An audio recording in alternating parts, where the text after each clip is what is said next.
The Battle of Holy Apostles Monastery was an armed conflict between Ottoman Empire's forces and the Armenian militia in Holy Apostles Monastery near Mush, Ottoman Empire in November 1901. Andronik Ozanian's intentions were to attract the attention of the foreign consuls at Mush to the plight of the Armenian peasants and to provide a glimmer of hope for the oppressed Armenians of the eastern provinces. Background: the Social Democrat Hunchakian Party and Armenian Revolutionary Federation were two Armenian organizations of Armenian national movement active in the region. In 1894, Sultan Abdul Hamid II began to target the Armenian people in a precursor of the Hamidian massacres. This persecution strengthened nationalistic sentiment among Armenians. In 1899 several Armenian Fedai commanders were killed, and Andronik Ozanian was charged with the leadership of all the partisan sources in Sassoon district, in Bitlis Vilayet. His name became famous. Under Andronik's command were 38 villages. The battle. While the Turkish forces relentlessly pursued the Fedayeen on the plain of Mush, on November 20,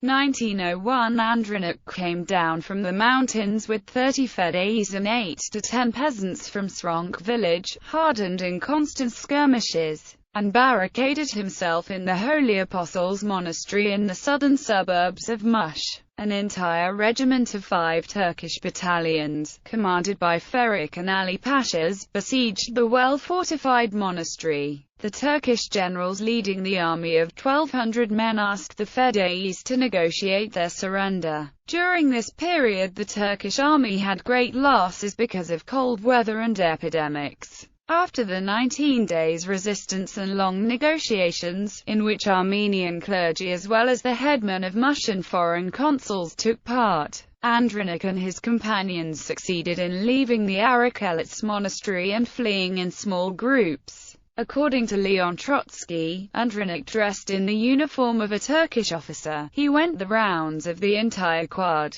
talking to them in excellent Turkish, and, at the same time showing the way out to his own men. Aftermath. After breaking out of the Arakelets monastery, Andronik gained legendary stature among provincial Armenians. Andronik is not a human being, he is a ghost, Turks used to say after he disappeared. The Kurds believe that when at night Andronik took off his coat, many bullets fell from it. Andronik commanded during the Second Sassoon Resistance in 1904, then retreated with his men into Iran, resigned from the Dashnakht-Suchian and thereafter traveled to Europe, where he participated in the First Balkan War. Andronik published his memoirs, The Battle of Holy Apostles Monastery, in 1924 in Boston. It was necessary to show to the Turkish and Kurdish peoples that an Armenian can undertake a gun, that an Armenian heart can fight and protect his rights. Andronik, 1924 Bibliography. The Battle of Holy Apostles Monastery by Gen. Andronik, W.R. Loon K. Lilchian, London, 2008. ISBN 9781903656808, 59 pages. General Andronik and the Armenian Revolutionary Movement, by Antranik Kalabian, Southfield, 1988, ISBN 9780962274114, 588 pages.